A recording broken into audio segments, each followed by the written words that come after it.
Hello guys, kumusta kayo? Ngayon ay mag-aayos tayo ng ating tub dito. Yung aming istakan kasi ng tubig ay may butas. Nagkaroon siya ng crack. Ngayon ay tatapalan natin. So ang gagamitin kong epoxy ay marine epoxy, no? So ito. Yan. Marine epoxy. Ito yung mga ginagamit sa kahoy at pwede din sa plastic. Ito yung mga ginagamit ng mga mangingisda, no? So, ito ay pinaghahalo, minimix ito. Ito yung resin at ito naman yung kanyang hardener, no? Yan. So, itong dalawang to, imimix natin siya. Ito ay parang Volcasil, yung texture niya, pero ito ay minimix. So, paghaluin natin. So, mayroon tayong plain dito. Dito natin siya ihahalo. Yan, resin, tsaka ito yung hardener. Tapos ito yung panghalo natin. Maamoy ito guys eh. May angking amoy ito eh. Bakit parang hirap buksan?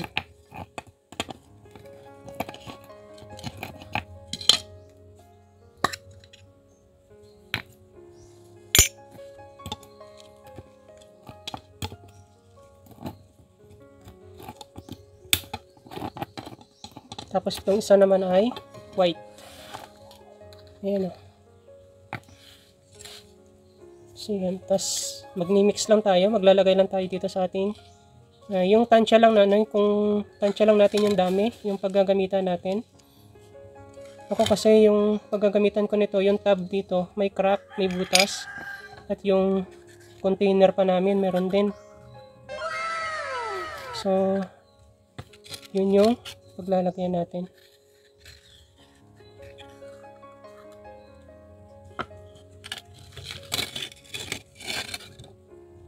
Yan, tama na siguro yan. Tapos itong red.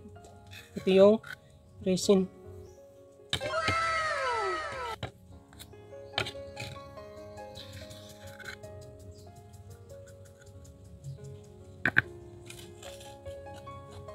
Tapos imimix lang natin yan guys, no? Yan.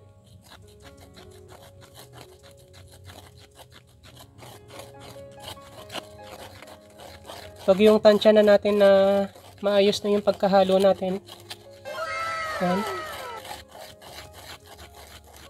pwede na natin i-apply. Yung tansya na natin na yung pantay na yung pagka-mix, no? At saka habang tumatagal, tumitigas yung pag-mix natin. Ayan o, parang kumukunat na siya. Pwede na natin yung i-apply.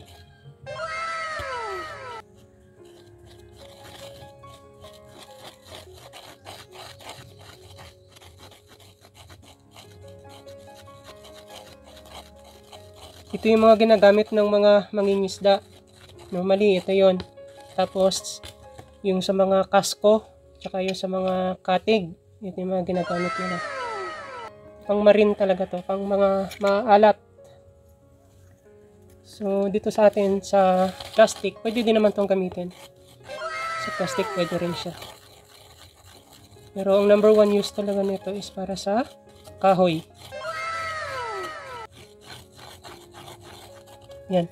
So, ayan o, okay na. At lalagyan na natin yung may butas nating tub. Ito yun guys, oh, yung may crack. No? Sayang kasi yung tubig. Minsan kapag umaalis ako dito, puno itong tub na to. Pag alis ko sa umaga, pag balik ko galing hulo, wala nang laman itong timba, itong tub. So, sayang yung tubig. No? I-applyan natin. Ito yung may butas. So, ang applyan natin ay yung itong labas, tsaka yung loob.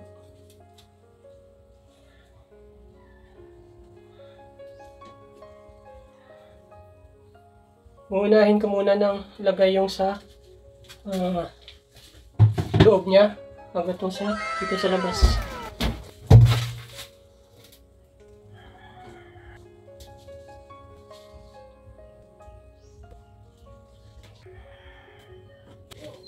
So yan, natapalan na natin yung loob. Ngayon yung labas naman. Itong labas ang kapalan natin ng lagay.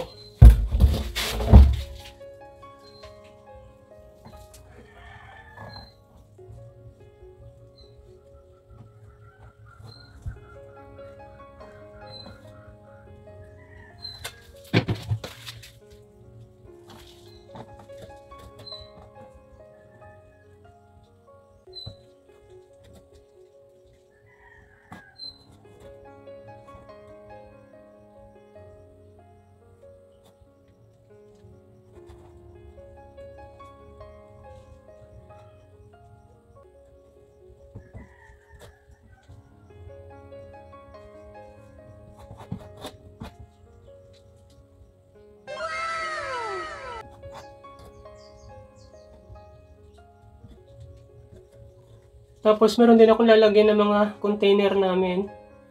Kasi yung mga container namin dito ay nabagsak. Gawa nga nung iniigiban siya, nung iniigiban ay nadulas yung may buhat. Nung madulas, ayun, wasak.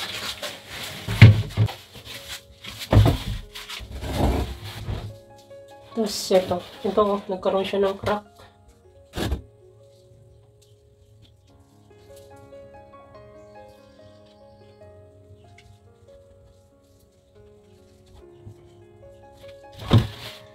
Yung loob, lalagyan din natin.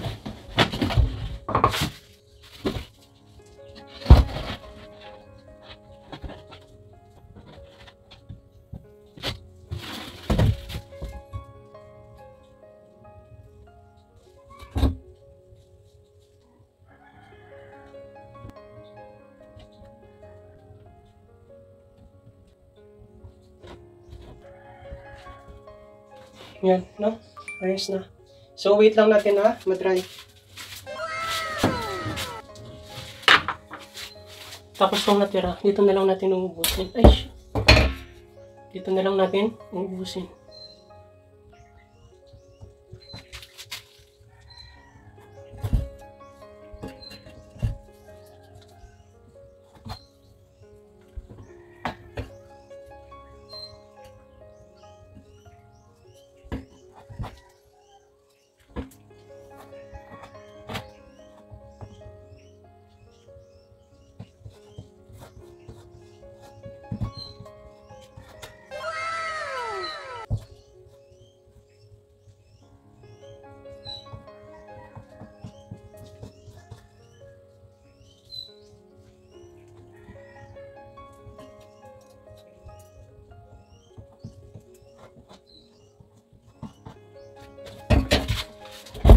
So, ayan na guys, no? At patutuyuin lang natin. Pag ito natuyo, matigas na matigas yan. As in, maano mo yung texture niya, hard na hard. No? Pag yung tingin mo ay, pag dinampian mo ay medyo malambot pa, dumidikit pa. So, hindi pa yon dry. Ayan. Tingin lang natin na matuyo. Ayan na siya. No? Tapos yung gagawa naman. Ito. Tsaka. Ayan. So, yun lang. At pag natuyo, susubukan ulit natin nalagyan ng tubig kung may tatagas pa. Ito guys, yung nilagay natin ng epoxy. After 2 hours, no? 2.5 hours, tuyo na siya. Ayan o. Dry na siya, hindi na siya dumidikit. So, ibig sabihin, tuyo na yan. Dikit na. Ito, hindi na siya dumidikit. Ayun na, dry na. So, lalagyan natin ng tubig. At sana wala ng tagas. So, yun na muna guys. And see you in our future vlogs. Bye!